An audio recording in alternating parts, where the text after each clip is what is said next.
Bom dia! Começando mais um Despertando com o Dharma, dia 10 de abril, segunda-feira. Nas peripécias do amor, teimosa. Bom dia, Carolina. As maluquices que eu fiz. Começando com Teimosa, eu acho que é do Baden Powell essa música. Só que quem canta é a Céu e o Russo. Passapusso. Bom dia, Rosana. Bom dia, Eliana. Stanley, como vai? Chegou segunda-feira. Quando se trata de amor.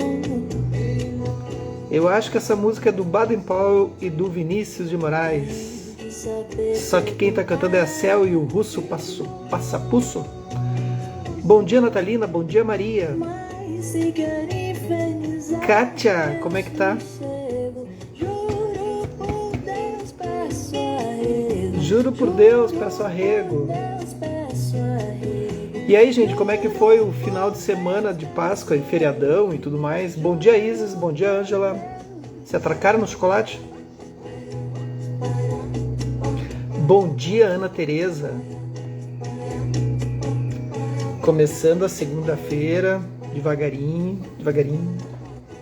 Tudo bem, gente?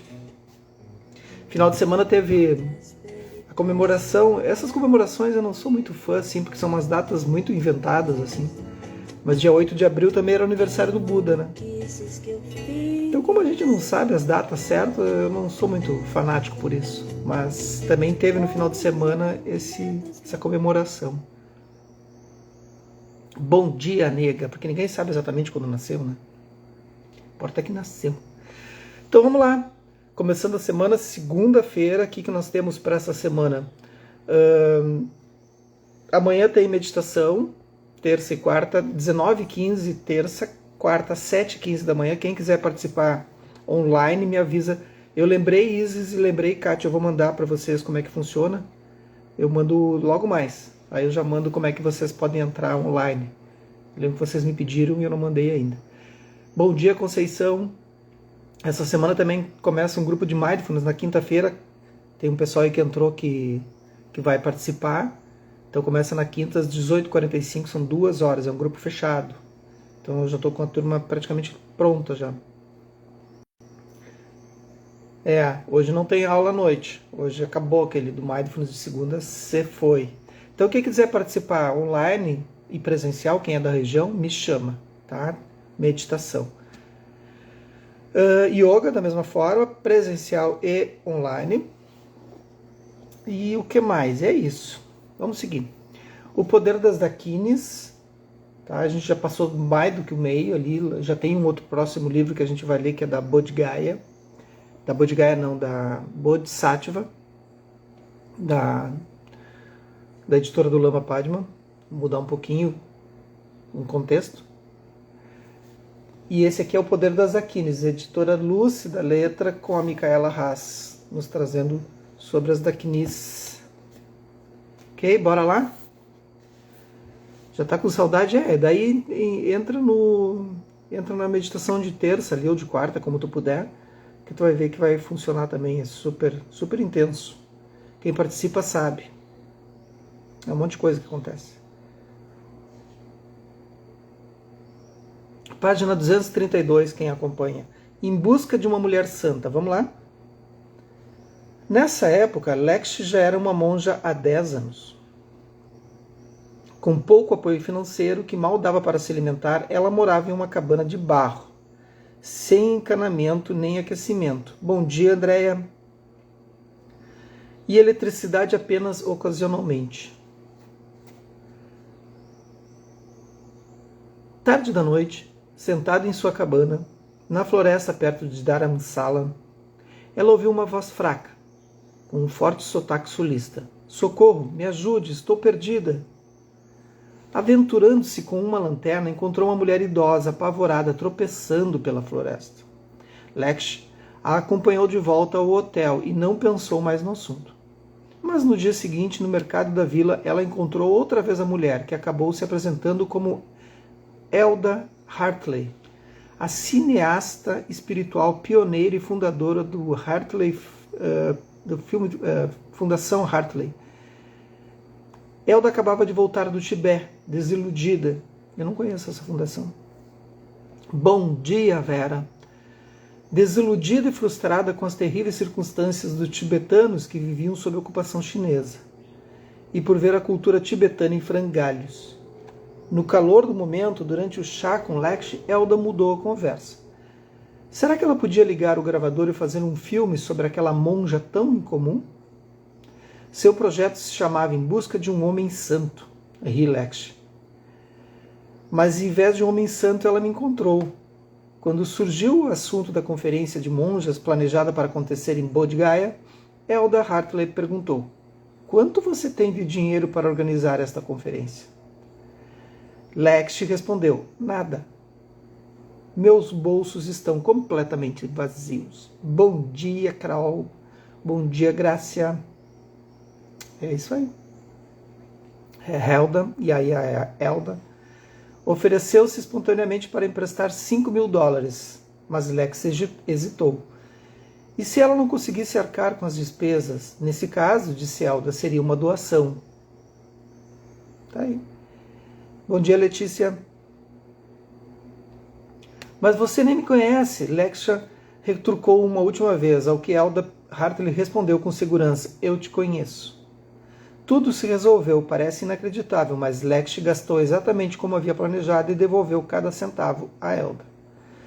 As conferências Sakyadhita sempre foram assim, sem termos nenhum apoio e de alguma forma, as próprias despesas, sem termos nenhum apoio de alguma forma, as próprias despesas e as contas fechavam todas as vezes. É incrível, ela ri de alegria. A partir daquele início humilde, as conferências Sakyadhita geraram um movimento mundial de mulheres budistas. Mas é isso mesmo, né? Quando a intenção ela é verdadeira, né? As pessoas se agregam e vê que a gente está fazendo esse movimento ininterrupto pelo bem das pessoas. É isso.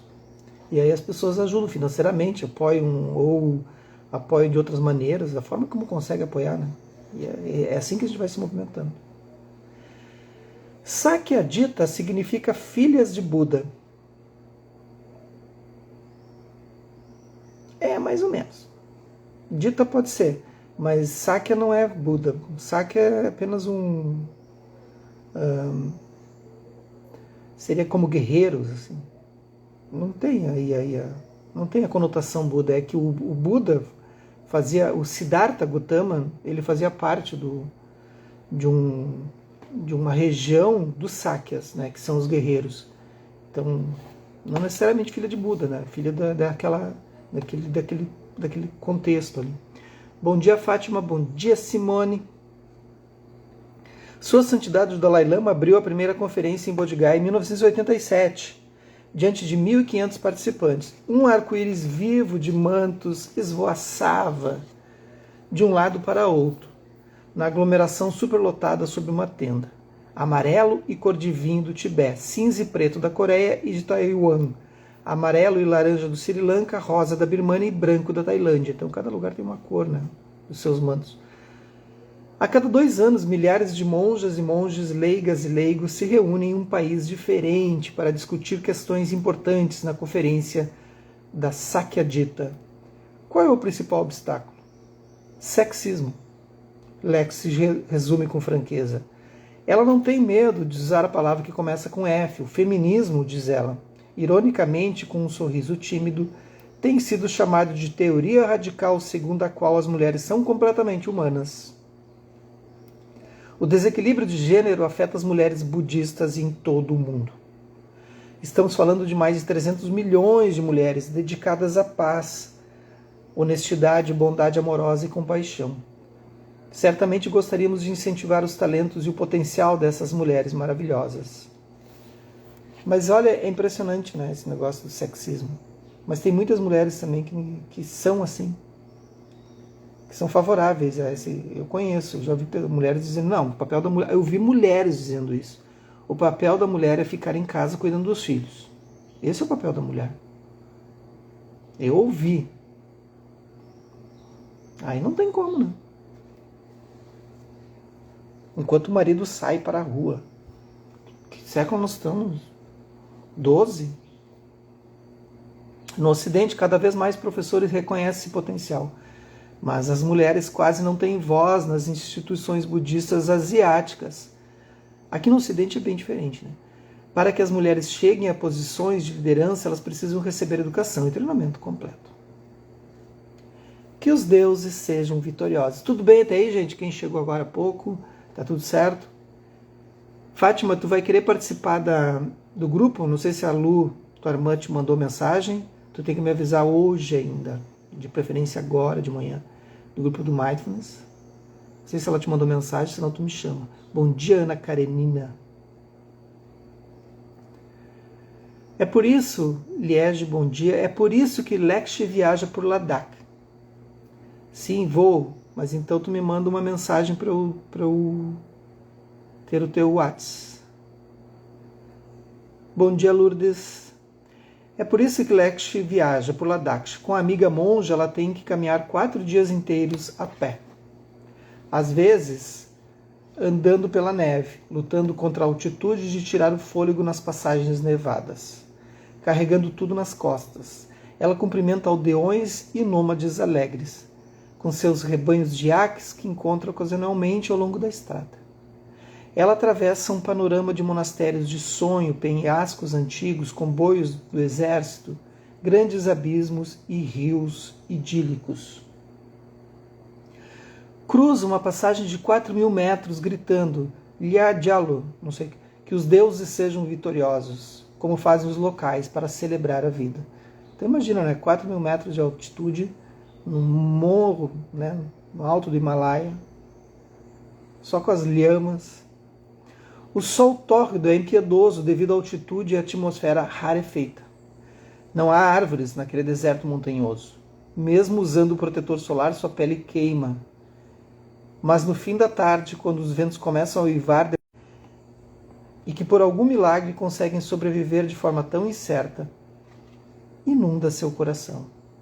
A pobreza das pessoas é impressionante, observa Alex.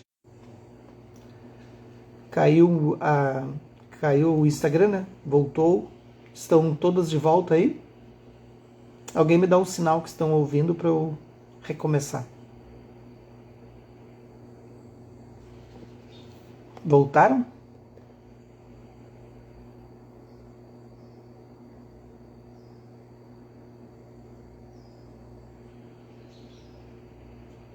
Estão de volta?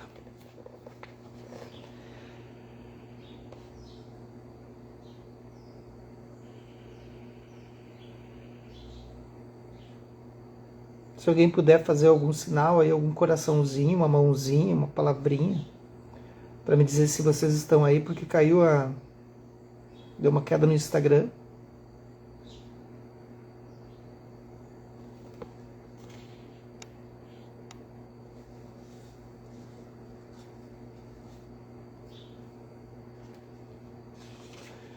Sinais de fumaça também pode.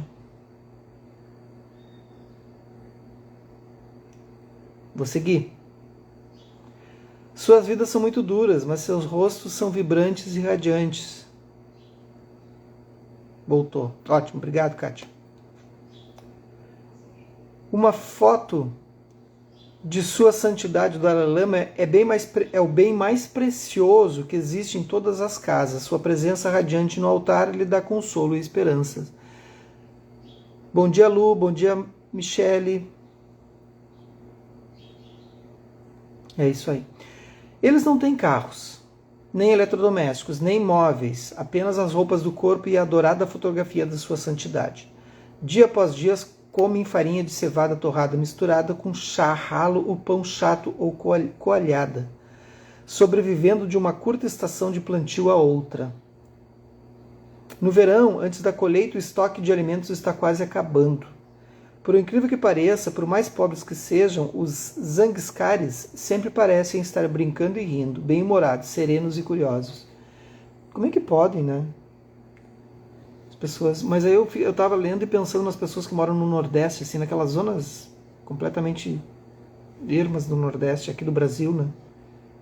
que passam praticamente as mesmas coisas, né? É impressionante como é que pode, né? Atacada por uma víbora. O que aconteceu com seu braço? Indagam as mulheres da aldeia local e apontando para o braço direito severamente marcado de Lekshi, que se vê sobre as vestes sem mangas. Fui mordida por uma cobra, ela responde. Elas se encolhem e ofegam, primeiro com expressões de horror, depois de preocupação misericordiosa. Bom dia, Ana. É karma, o resultado de minhas próprias ações no passado. Ela as tranquiliza.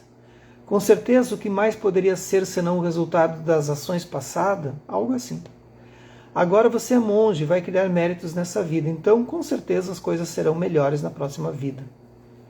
Essas 4 gerações de mulheres analfabetas e sem educação no sentido ocidental da palavra entendem uma verdade profunda. Até mesmo, ou talvez especialmente as 2 gerações mais velhas, desdentadas, vestidas com peles de animais, cabelos trançados, compreendem o princípio essencial dos ensinamentos do Buda sobre o karma, né? Com uma simplicidade e clareza raramente encontradas na sofisticada sociedade ocidental. Elas se separam com relutância, um vínculo de compreensão que transcende a linguagem e a cultura, e a cultura foi forjado. Eu estava lendo e pensando sobre esse negócio do karma, e me lembrei que uma vez eu estava estudando sobre o Darwin, sobre a teoria, né, da evolução da espécie, faz muito tempo. É um livro gigantesco, está lá na prateleira dos livros gigantescos, livros que são acima de 1000 páginas, assim. Aí eu estava estudando a teoria das espécies, muitos anos atrás. E aí eu lembro de uma coisa que ele falou, dando um exemplo, segundo a teoria das espécies, por exemplo, não tem a ver com karma, mas houve um gatilho aqui, mental. Que, por exemplo, se rola uma pedra, né, de um morro, e tu te movimenta para sair da frente da pedra, significa que em algum momento os teus antepassados também se movimentaram. Aí tu tem aquele gatilho, mover-se se vem uma pedra. Se tu não tem, tu morre. E essa é a teoria da evolução, né? É interessante isso, fiquei pensando com aquilo. Então tem muitas coisas que a gente tem de habilidades, que são habilidades que já vêm de antecedentes a nós, né? Que antecedem a nós.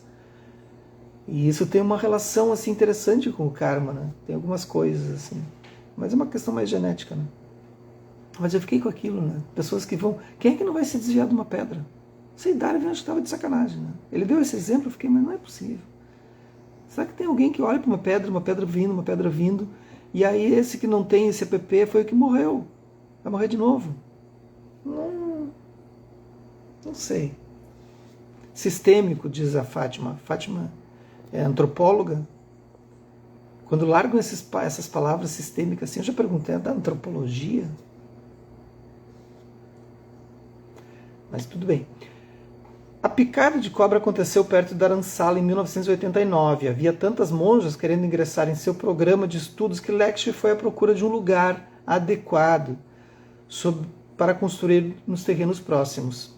Enquanto caminhava sobre alguns galhos baixos, uma víbora deve ter caído de uma árvore e mordeu seu braço. Como Lekshi não viu a cobra, demorou 8 dias para perceber a urgência e ir ao hospital. Naquela altura, a gangrena já havia se instalado e o veneno havia prejudicado seu braço gravemente. Ela quase morreu. Mas levar 8 dias para se ligar também aí é muito tempo, né?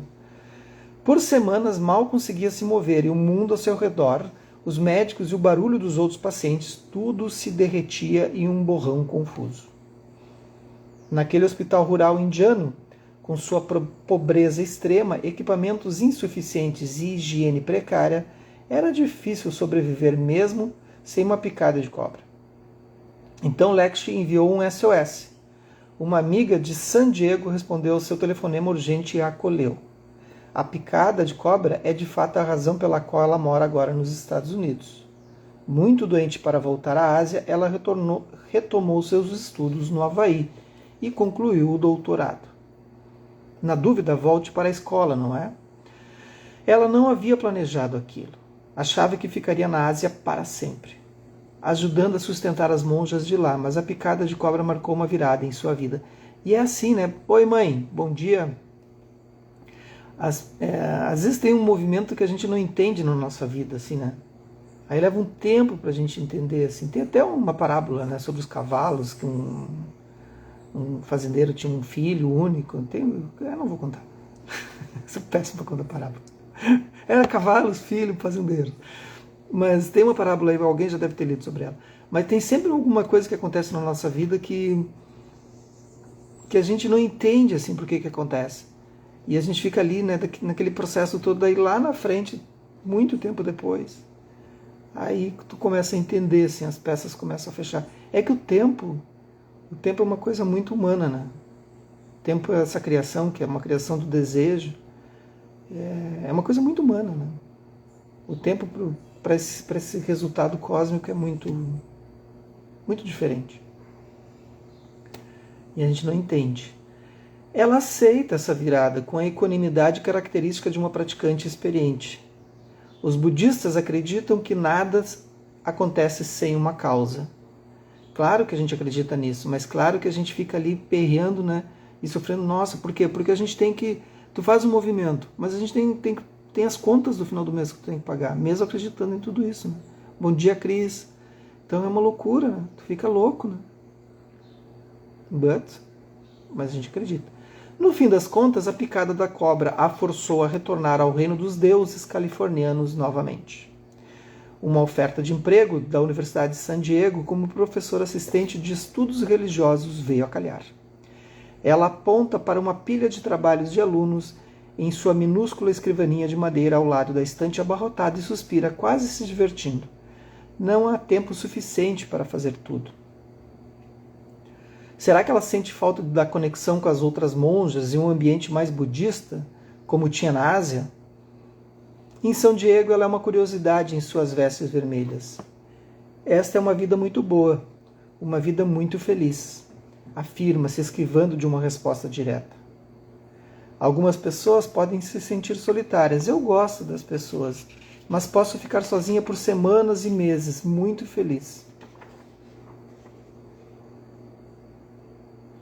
Aí é muito tempo. Tudo bem até aí, gente?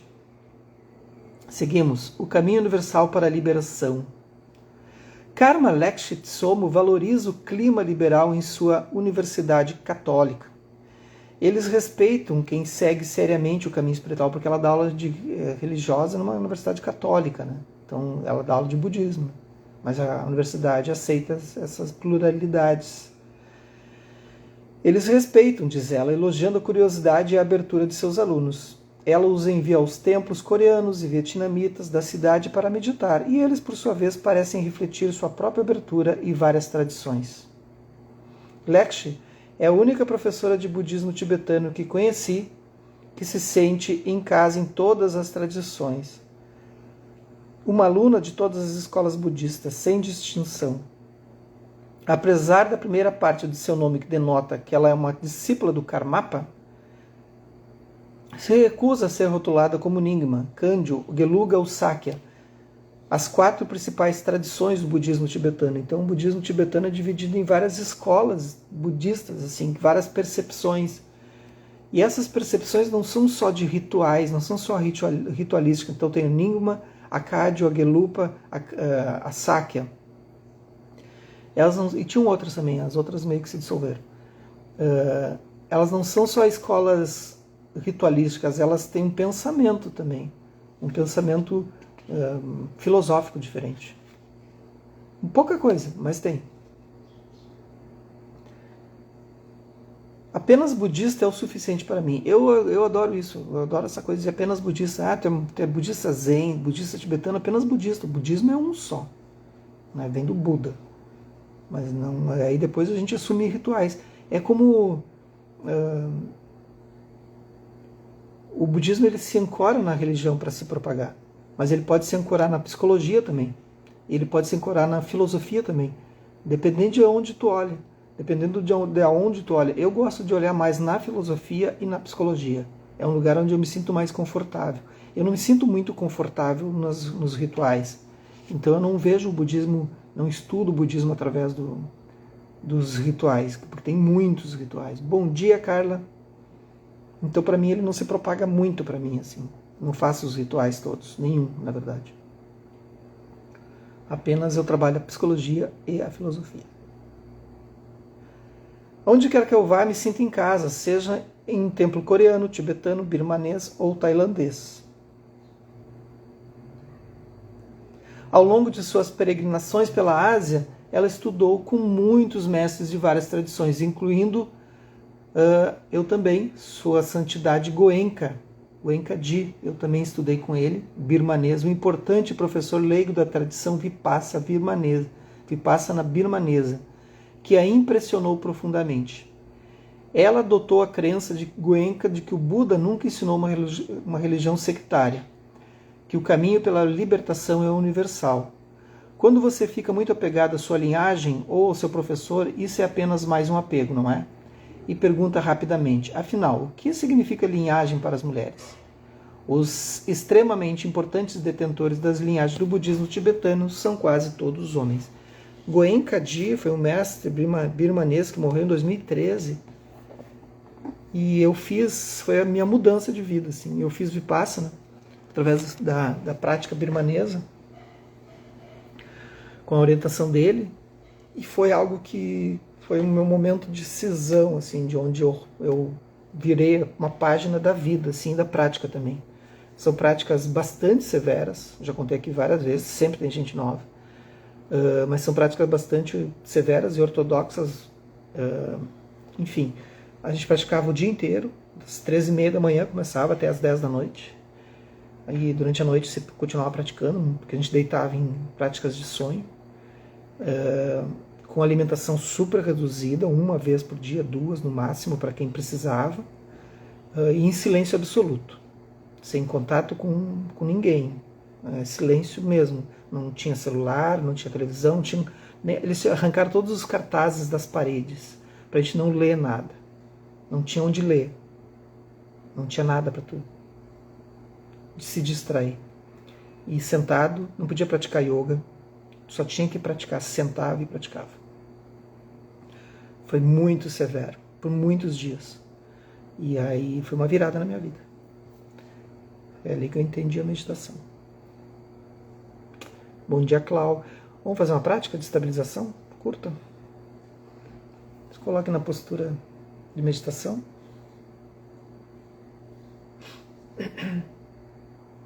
Uma postura digna, pode ser deitado, pode ser sentado. Desde que as costas estejam eretas, pescoço alongado.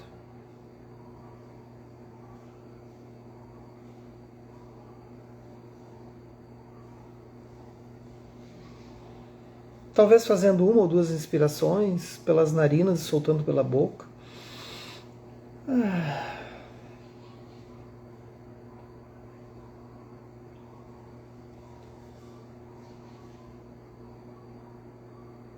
E a pergunta que vocês podem estar se fazendo agora é: como estou agora? Vá observando como estou agora a partir do corpo. Como está o corpo agora?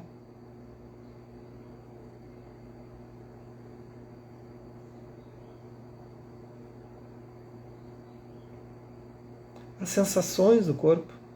Como está esse veículo que você vai começar segunda-feira e a semana?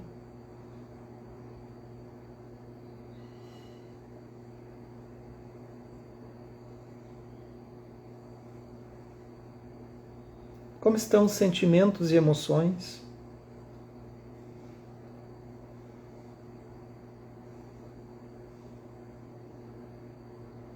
Como está seu estado mental neste momento? Observe, apenas observe.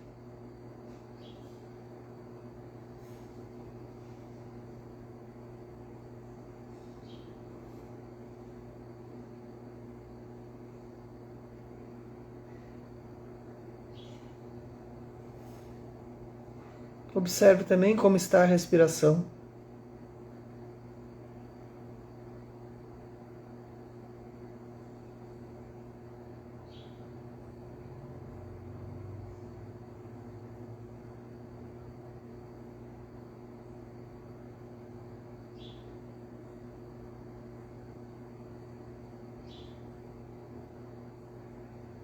E agora gere uma intenção para o seu dia de hoje, para a sua semana. Visualize.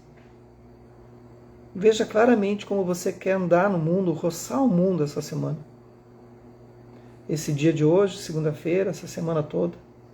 Se imagine como você se vê nessa semana. Talvez leve, talvez suave, talvez sorrindo. Encontrando as pessoas dessa forma. Se veja dessa maneira. Se veja chegando no seu trabalho, na sua escola, onde for. Encontrando as pessoas online. Crie uma imagem leve, descontraída, sorridente de si. Crie essa imagem.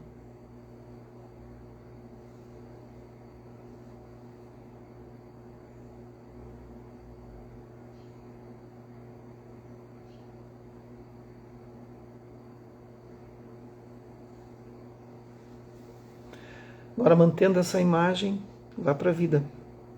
Que os méritos desse nosso encontro, dessa nossa prática se expandam e toquem a todas, todos, e que nós possamos nos tornar um caminho iluminado. Bom dia, boa segunda e que ela seja leve.